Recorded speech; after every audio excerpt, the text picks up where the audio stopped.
Alors, nous verrons dans ce chapitre 6 modèles d'organisation.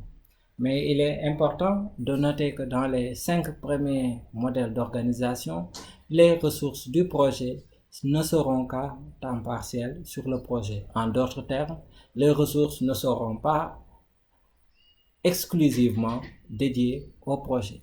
Comme premier modèle d'organisation, nous verrons l'organisation fonctionnelle, où la coordination du projet se fait au niveau des responsables fonctionnels. Alors, pour chaque composante du projet, la direction compétente au sein de l'organisation devra prendre ça en charge en mettant à disposition des ressources de sa direction pour la mise en œuvre de ce projet. Donc, les responsabilités sont partagées et un chef de projet n'est pas clairement identifié. Alors, comme deuxième modèle d'organisation, nous avons l'organisation matricielle ferme. Dans l'organisation matricielle ferme, la coordination du projet se fait au niveau du personnel.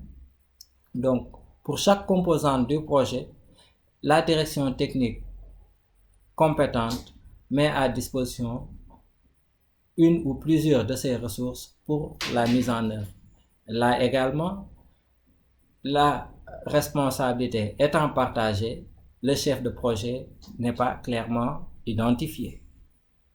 Comme troisième modèle d'organisation, nous avons l'organisation matricielle équilibrée, où, selon la nature du projet, un chef de projet est désigné.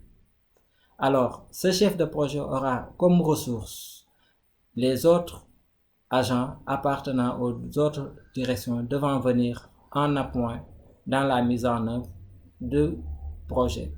Alors, ce chef de projet a un certain niveau d'autorité. Par contre, les ressources rendent aussi bien compte au chef de projet dans le cadre des activités du projet et également à leur responsable de projet. Dans l'organisation matricielle forte, la nouvelle innovation, c'est l'existence d'une direction en charge des chefs de projet. Cela veut dire que tous les projets qui devront être menés au sein de l'entreprise doivent avoir comme chef de projet une ressource appartenant à la direction des projets. Ce chef de projet également a un certain niveau d'autorité. Toutefois, les membres de son équipe projet rendent compte aussi bien à le responsable fonctionnel ainsi qu'à lui dans le cadre des activités du projet. Alors, dans l'organisation par projet, qui est la meilleure organisation pour la mise en œuvre de projets, il est important de savoir que les ressources sont à plein temps dans le projet, donc exclusivement mènent des activités du projet.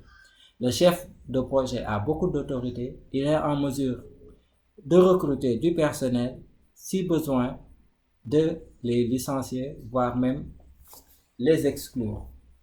Les deux contraintes, cependant, peuvent survenir au niveau de ce type d'organisation.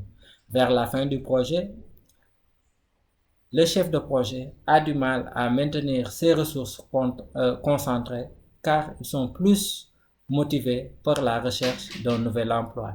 Il est important de signaler que dans ce type d'organisation, le personnel du projet est à contrat à durée déterminée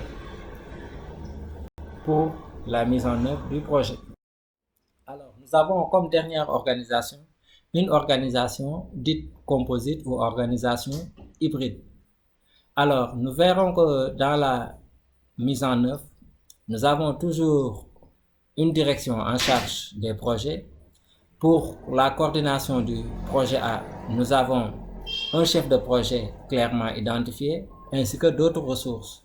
Pour la coordination du projet B, par contre, nous avons des agents qui interviennent.